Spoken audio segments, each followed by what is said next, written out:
Hello students, so we are back with class 12th chapter Indigo, 5th chapter from our main book.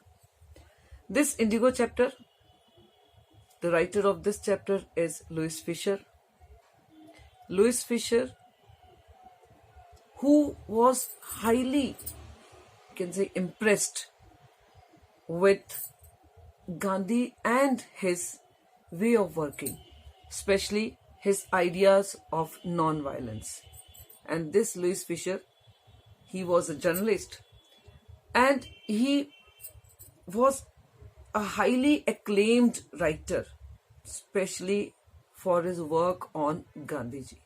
Yes, who wrote highly acclaimed books on Gandhiji. This we can say. And this Louis Fischer, he fought in the First World War, and in the Second World War he worked as a journalist. Yes, he reported about this Second World War. And when we come to this chapter, Indigo, we can say this Indigo, or we can say this particular episode is one of the many episodes of Gandhiji's freedom struggle. Okay, or we can say that maybe here only in this Indigo chapter, or we can say through this Indigo episode only, Gandhi had got this idea, or we can say Gandhi had asked for the first time Britishers to leave India. Okay, so this is all about the background, we can say, of this chapter. Okay, rest of the we can say intro of Louis Fischer is written in your chapter, so you can read for yourself. But one thing you should remember, that this man was highly impressed by Gandhiji. And when we come to this chapter, this also Indigo chapter, which is for you people, here actually in 1942, Louis Fischer had, he had lived in Gandhiji's ashram for more than a week. And he had seen Gandhiji working, how his way of working, his way of dealing with everything.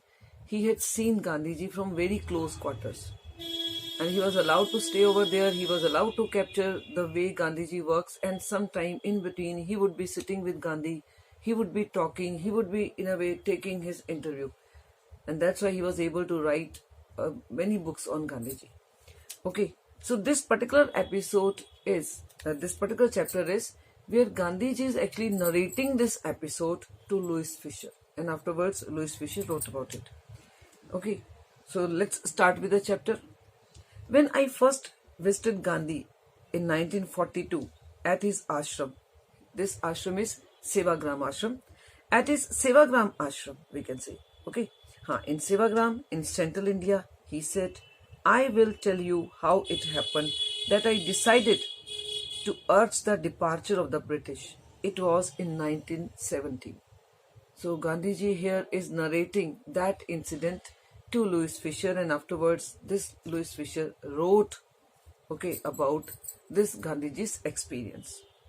He had gone to the December 1916 annual convention of the Indian National Congress Party in Lucknow. Here he means Gandhiji. This is Gandhiji is now narrating.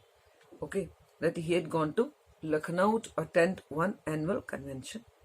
There were 2,301 delegates and many visitors. Okay, over there.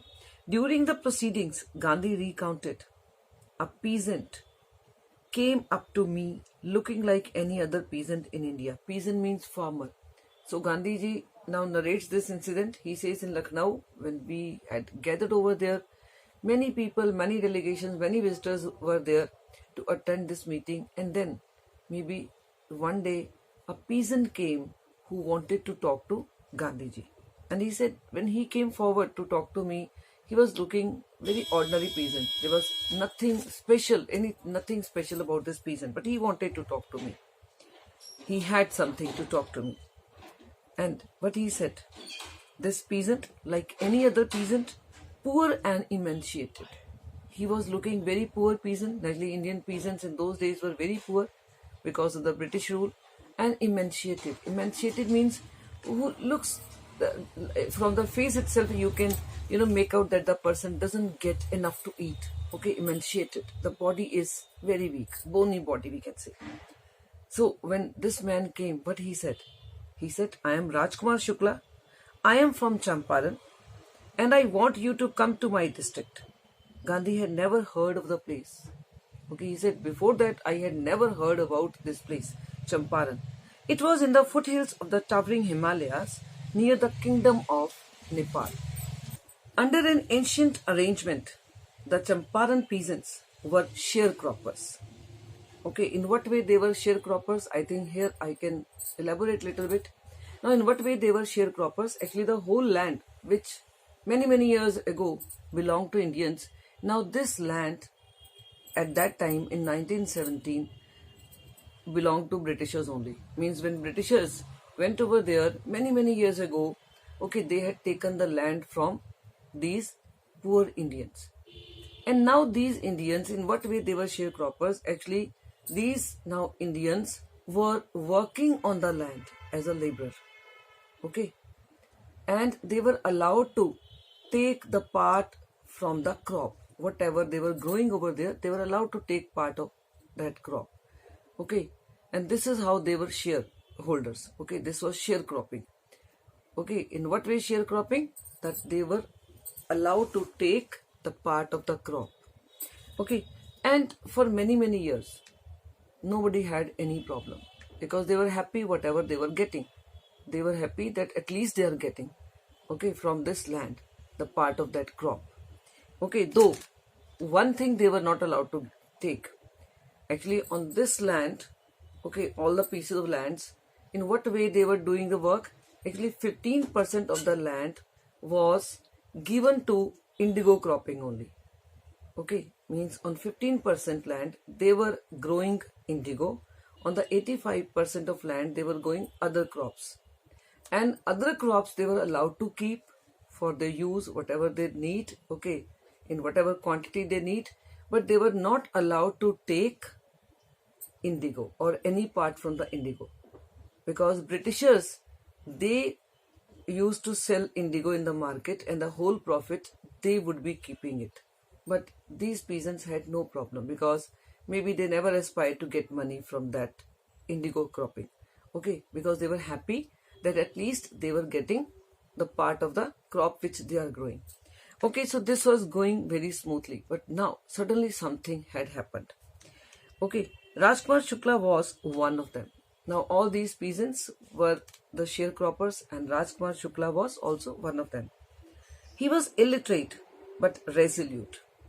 Okay, this is important line, you can underline this.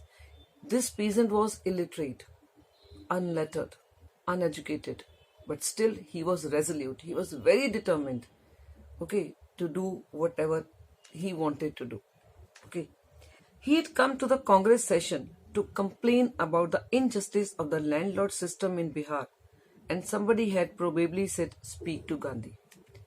Now they had started raising their voice against Britishers because now something new Britishers were doing in Champaran area and they were not happy with that. So somebody told that better you talk to Gandhi regarding this, and that's why he had come to meet Gandhi. Okay. Gandhi told Shukla he had an appointment in Kanpur and was also committed to go to other parts of India. But Gandhi told Shukla that right now he was not free. Maybe for the next few days or maybe 1 or 2 months he was not free. He said, I have already fixed my appointments. Okay, all over India I am supposed to visit. Shukla accompanied him everywhere. And Shukla, he was so determined, so resolute. He said, no problem. You finish your work, I will be with you, but I will take you to my Champaran. Then Gandhi returned to his ashram near Ahmedabad.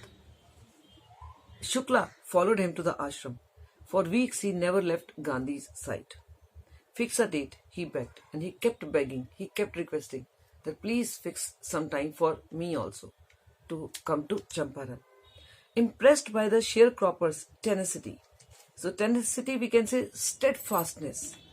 जो शुक्ला की वो जिद्दीपन था कि नहीं मुझे गांधी को लेके जाना है अपनी प्रॉब्लम की सोल्यूशन के लिए, वो जो डिटर्मिनेशन था, Gandhi was impressed by that tenacity. Okay, that persistence. So Gandhi said, I have to be in Calcutta on such and such date. Come and meet me and take me from there. So ultimately, Gandhi agreed to accompany him to Champaran. So he said, okay, right now you can go back to Champaran, but on this particular date, I will be there in Calcutta to attend some meeting. So you meet me over there, because after the meeting, I will from there only, I will come to Champaran. Months passed. Shukla was sitting on his haunches at the appointed spot in Calcutta when Gandhi arrived. So maybe because Gandhi had already told him which month he would be there in Calcutta, so accordingly on that particular date, in that particular month, where Gandhi had told him to wait in Calcutta, where Gandhi would be attending some meeting, Gandhi found that Shukla was already there, sitting on haunches. Here haunches means a kind of sitting posture. Okay, so he saw that Shukla was already there. Means it's not that during these months Shukla thought it's okay if Gandhi is not free, okay, let it be like that only. No, Gandhi was there, sorry, Shukla was there to meet Gandhi over there. So Gandhi arrived, he waited till Gandhi was free from the meeting. Then the two of them boarded a train for the city of Patna in Bihar. And after that, now it's better if you make this summary on the top of these pages, where you can start that from where Gandhi started. Gandhi started first of all where Shukla met him in Lucknow. Then Shukla came to his ashram with Gandhi, and then Gandhiji only told that you meet me in Calcutta.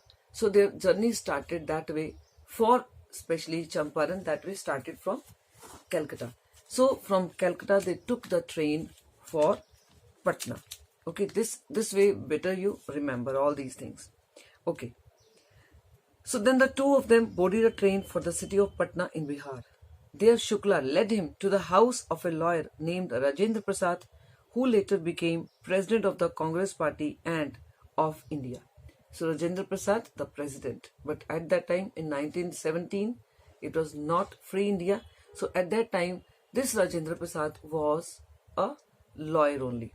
So this Rajkumar Shukla, okay, they along with Gandhi, they went to Rajendra Prasad's house. Maybe because Gandhi was also a lawyer, so Gandhi wanted to meet Rajendra Prasad because he was also a lawyer, and maybe through Shukla only he got to know that many peasants from Champaran area, they had engaged, they had hired this Rajendra Prasad Shukla, okay, for their cases, okay, against Britishers. So that's why Gandhi actually wanted to meet Rajendra Prasad Shukla to get more of the cases, okay, or the problem. But the servants knew, okay, Rajendra Prasad was out of town, but the servants knew Shukla as a poor yeoman who pestered their master to help Indigo sharecroppers. Yeoman means farmer. Though Rajendra Prasad was not at home, but these servants of Rajendra Prasad, they recognized Rajkumar Shukla, and they knew that all these peasants, they keep coming to meet Rajendra Prasad because of their Champaran episode or Champaran trouble. So they allowed these two people to stay and wait for Rajendra Prasad to come. So they let him stay on the grounds with his companion Gandhi, whom they took to be another peasant. So they actually recognized Shukla. So they allowed Shukla to stay with another visitor because they thought that maybe this Gandhi is also one of the peasants from Champaran, okay, who has come along with Shukla. So they allowed both of them to stay over there, okay, in the house to wait for Rajendra Prasad. But Gandhi was not permitted to draw water from the well, lest some drops from the bucket pollute the entire source. How did they know that he was not an untouchable? Actually, they thought that this Gandhi is also, first of all, they thought this he is also one of the peasants. So they thought that Gandhi is also from low caste, and that's why they did not allow even Gandhi to take water from that well from where the whole family would take water, because they said, no, you are untouchable, you are from low caste. If you touch our water, you will pollute the entire source of water. So Gandhi was not allowed. So though I think you might have read about Gandhiji's this we can say fight also against untouchability. Okay, he worked for that also. He wanted to remove this, okay, stigma of untouchability. And here we can say maybe for the first time Gandhi himself, experienced this untouchability. Okay, so he remained there to meet.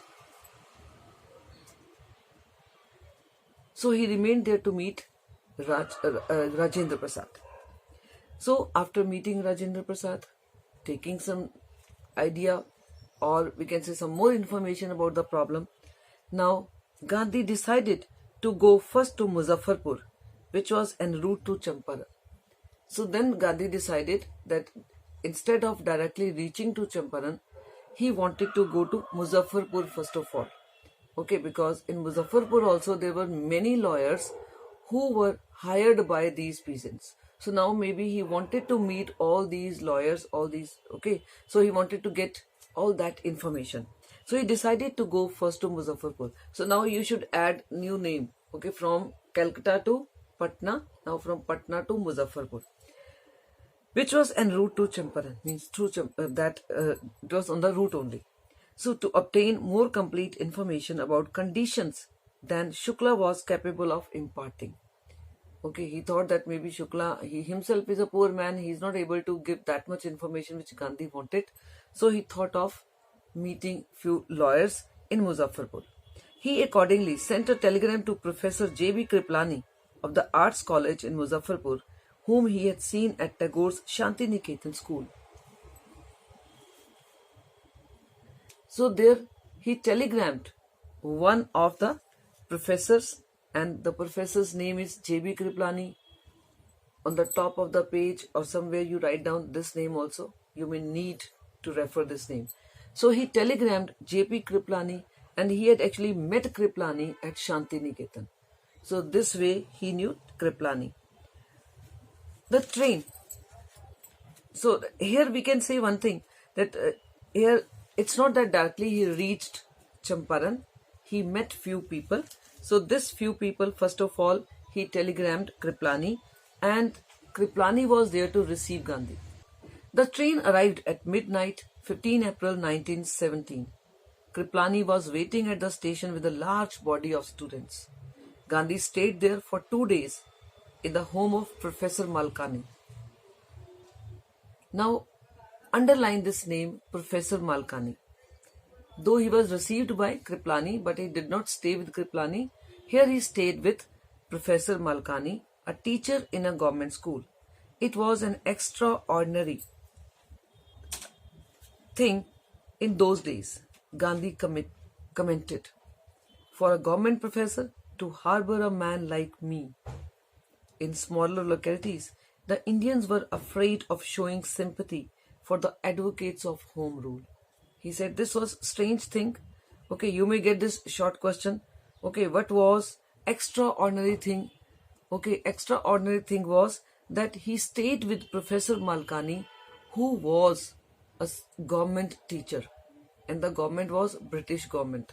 So extraordinary thing was that in those days people were always afraid to show sympathy, to show solidarity, okay, to those people who actually stood against government. So though Gandhi naturally was against Britishers, collecting information, data against Britishers, even then, this time this Professor Malkani, he did not show any fear of Britishers, and he allowed Gandhi to stay in his house for 2 days. I think we should stop here in this video. Okay, so you just go through this portion, the whole portion, and then wait for the next video.